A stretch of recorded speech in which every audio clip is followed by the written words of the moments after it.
3 weeks ago, she was a broke, pregnant, abandoned woman walking alone to the hospital, with no husband, no money, and no hope.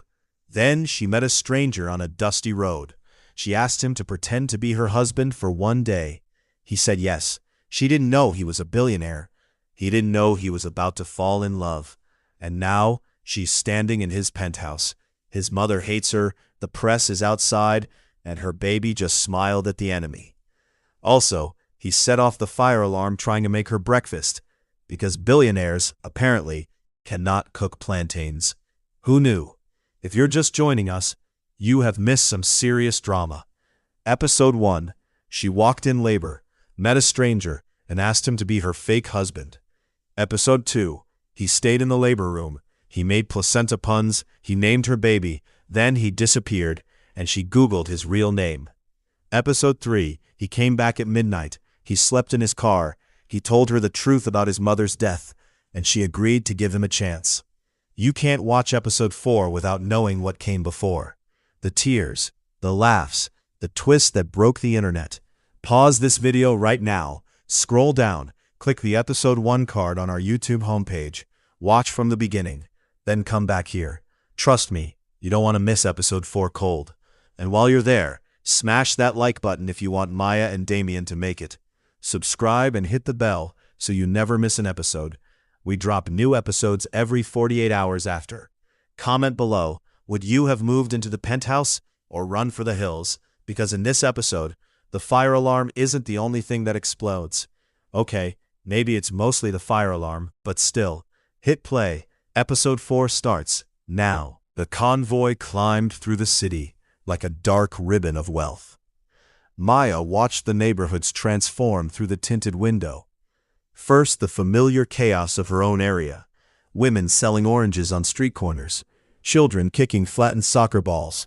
Men sleeping under awnings. Then the roads smoothed. The buildings grew taller. The cars grew newer. By the time they entered the island, she felt like she'd crossed into another country. Eshe slept in his car seat, oblivious. Damien hadn't let go of her hand. "You're gripping too tight," Maya said. "You're shaking," he replied. "I'm not shaking. Your hand is vibrating. I could charge my phone on it." Maya laughed, a nervous, breathless sound. "I'm not shaking. I'm anticipating. There's a difference." Damien raised an eyebrow. "Anticipating what?" "My doorman. He's 73 and named Gerald. He smells like menthol and tells the same joke about his gout every single day. You'll want to laugh at the third repetition. Don't. He holds grudges." "Your doorman holds grudges?" "Last month I came home at 2 a.m. and forgot to say good evening. He didn't speak to me for a week. A week, Maya. I had to slip apologies under his door." Maya stared at him. "You apologize to your doorman?" "I'm not a monster. Gerald has keys to everything. You don't offend a man who knows where you sleep." She shook her head, but the tension in her shoulders had loosened slightly. This was Damien's gift, making the impossible feel absurd, making the terrifying feel mundane. Billionaire's penthouse, she thought. How bad can it be? The building appeared without warning. It was a tower of glass and steel, soaring into the clouds like something from a dream. The entrance alone was larger than Maya's entire former home. Marble floors, a fountain that looked like it cost more than her entire street's annual income, and a revolving door that moved with the silent certainty of a guillotine. The convoy stopped. Men in suits materialized to open doors. Maya stepped out onto a sidewalk so clean she could have eaten off it. She looked up, and up, and up. "I can't see the top," she said. "That's because it's in the clouds," Damien said, coming around to stand beside her. "It's fine. The elevator has a button. You don't have to climb." "I know how elevators work, Damien. Do you? Because you're staring at the building like it's about to eat you." "It might eat me. Have you seen it? It's very tall.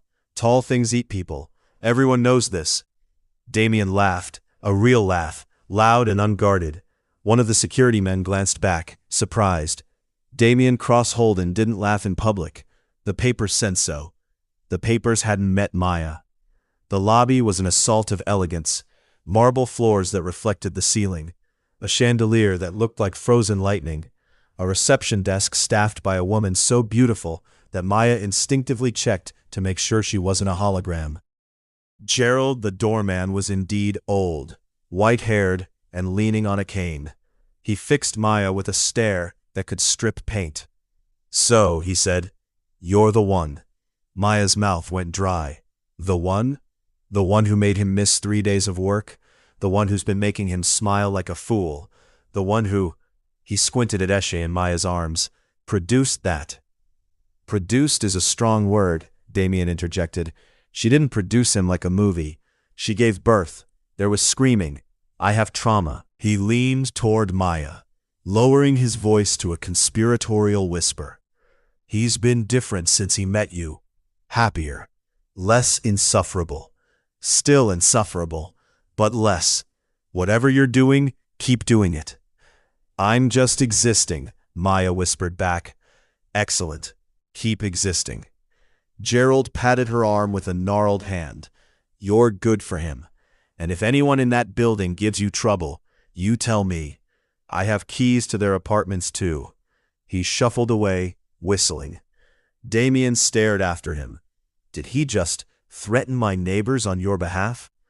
"I think he likes me." "Everyone likes you. It's deeply annoying." The elevator was a room of mirrors and soft music.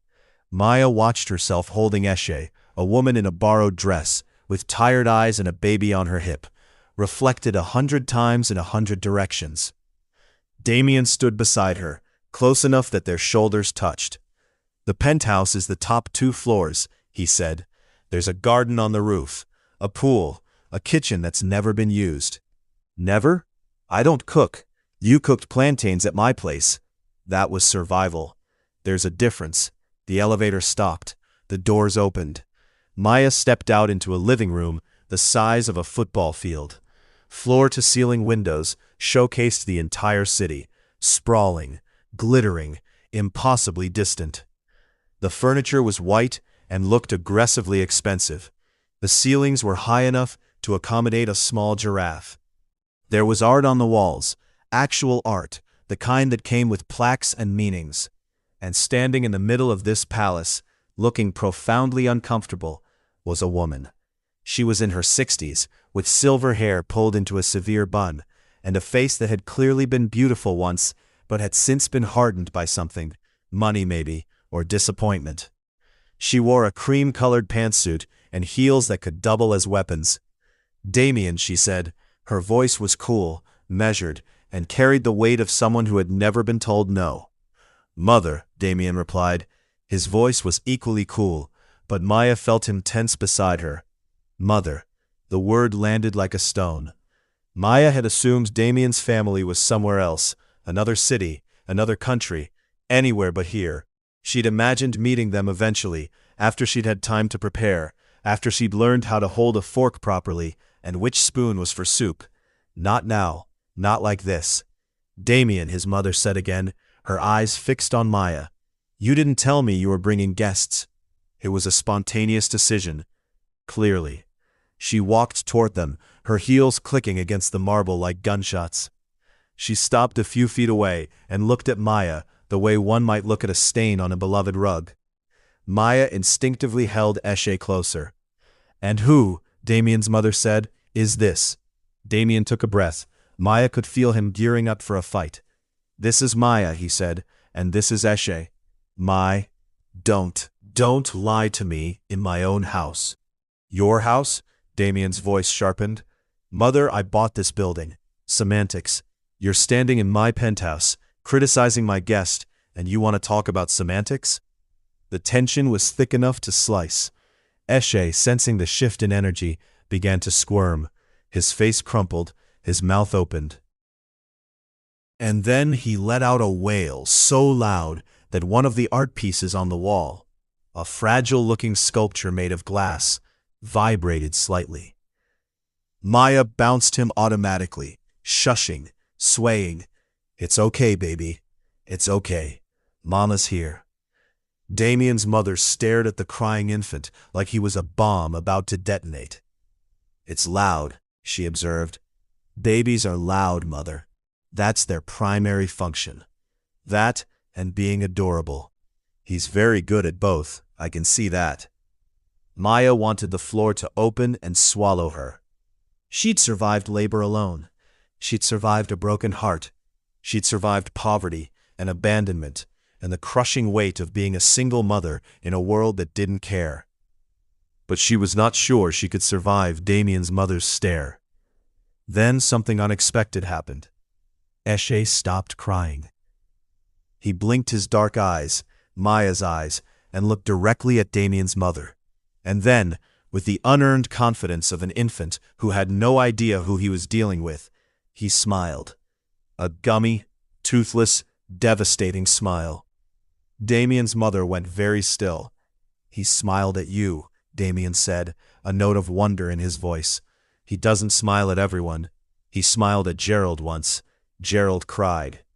Gerald cries at everything, his mother said, but her voice had lost some of its edge. He doesn't smile at me, Damien added.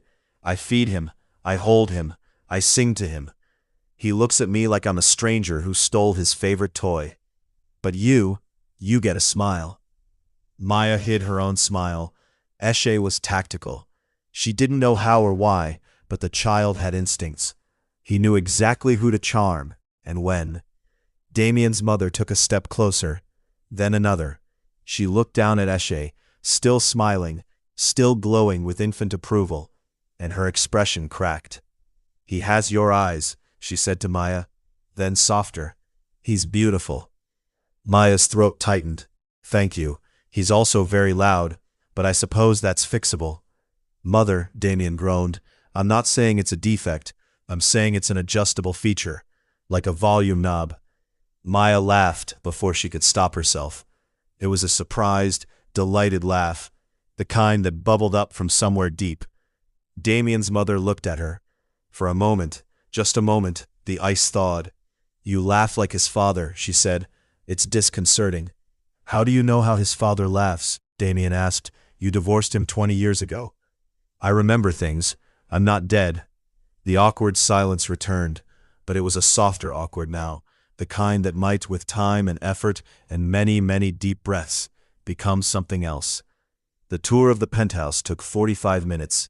45 minutes of room after impossible room. A kitchen with 3 ovens and a refrigerator the size of Maya's old bathroom. A home theater with seats that reclined and warmed and probably gave massages. A library with a rolling ladder, like in the movies. A gym that looked like a torture chamber designed by people who enjoyed suffering. A wine cellar that Damien admitted he'd never entered. I don't drink, he said. Then why do you have a wine cellar? It came with the building. I tried to remove it, but the contractor said it was load-bearing. Maya squinted at him. Wine cellars aren't load-bearing. That's what I said. But he had a lot of certifications, so I let it go.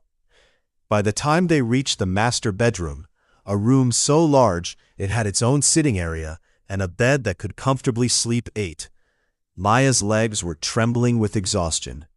You need to rest, Damien said. You haven't slept properly in weeks. I'm fine. You're swaying, like a tree in a light breeze, a very tired tree. Maya wanted to argue, but her body betrayed her. She sat on the edge of the bed, the softest thing she'd ever touched, and Eshe, still in her arms, immediately fell back asleep. Damien knelt in front of her. Stay, just for tonight. Tomorrow, if you want to leave, I'll take you anywhere you want to go. But tonight, rest. Maya looked at him, at his earnest, worried face, at the man who had slept in his car so she wouldn't feel uncomfortable. One night, she said. One night, he agreed. She lay back on the bed, still in her clothes, still holding Eshe, and closed her eyes. The last thing she heard before sleep took her was Damien's voice, soft and wondering. You're really here? She woke to chaos, not the gentle chaos of morning, birdsong and sunlight and the quiet rustle of someone making tea. No. This was the chaos of a dozen strangers in her room, of flashbulbs and voices and hands reaching for Eshe. Ma'am, can you confirm your relationship with Mr. Cross Holden? Ma'am, is this his child? Ma'am, over here. Maya sat up so fast her head spun. Eshe, startled awake, began to scream. The bedroom door exploded open. Damien stood in the doorway, flanked by 2 security men. His hair was wild, his shirt was half-buttoned, his eyes were furious. "Get out," he said. His voice was low, calm, and absolutely terrifying. The reporters froze. "I said get out, now, or I will have you removed, and I will sue every single one of your organizations into bankruptcy. You have 10 seconds. They scattered. Flashlights tumbled. Shoes squeaked on the marble. Within 20 seconds, the room was empty, except for Damien, Maya, Eshe, and the lingering smell of expensive perfume and fear. Damien crossed to the bed and sat beside her. His hands were shaking. "I'm sorry," he said. "I'm so sorry. My mother, she must have called them. She's been trying to control my image for years. I didn't think she'd go this far." Maya's heart was pounding. Her hands were trembling around Eshe, who was still crying, still scared. "You said I'd be safe here," she whispered. Damien's face crumpled. "I know. I was wrong. But I'll fix it. I swear to you, Maya, I will fix this." He reached for her. She flinched. The flinch was small, barely noticeable, but Damien noticed. He dropped his hand, and for the first time since she'd met him, he looked like he didn't know what to do. "I should go," Maya said. "Where?" "Anywhere. Away from here, away from your mother and your cameras and your world that eats people like me for breakfast." "You're not people like me," Damien said. "You're you, and I love you." The words hung in the air, raw, unplanned, desperate. Maya stared at him. "You love me?" "I didn't plan to say it like that. I didn't plan to say it at all. Not yet. But yes, I love you. I love Eshe. I love the way you laugh at my stupid jokes, and the way you held my hand in that labor room, like I was the one who needed saving. I love that you're brave and stubborn and too good for me and, Damien. And I know you have every reason to leave, but please, Damien, breathe." He stopped, breathed. Maya looked at him, this ridiculous, wonderful, infuriating man who had stumbled into her life on a dusty road and refused to stumble out. "If you ever let your mother near us again without a chaperone," she said slowly, "I will name our next child after Gerald the doorman." Damien blinked. "Next child? Don't get ahead of yourself. But also, don't get behind." She took his hand, the one she'd flinched from, and held it tight. "I love you too. Even though you're a billionaire. Even though your penthouse is ridiculous. Even though your mother looks at me like I'm a stain on her rug. She looks at everyone like that. Then she needs better manners." Damien laughed, a wet, relieved, disbelieving laugh. "I'll buy her some." "You can't buy manners, Damien. Watch me." Eshe, sensing that the crisis had passed, stopped crying. He looked up at Maya, then at Damien, and let out a small, satisfied burp. "He agrees with me," Damien said. "He's a baby. He doesn't know anything. He knows good taste." Maya shook her head, but she was smiling, and when Damien leaned in, slowly, giving her time to pull away, she didn't. He kissed her forehead, gentle, hopeful. "I'll handle my mother," he said. "I'll handle the press. I'll handle everything.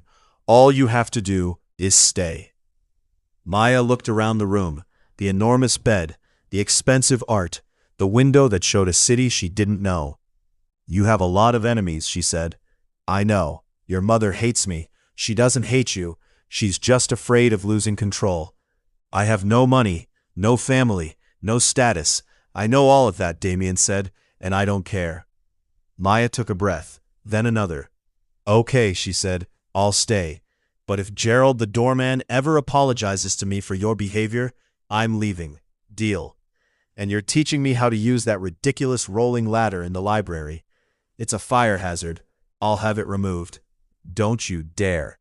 Damien smiled, the real smile, the one that made him look like the man on the dusty road, not the billionaire in the magazines. "Stay right there," he said. "I'm going to make you breakfast. You don't cook. I'm going to attempt to make you breakfast. There's a difference."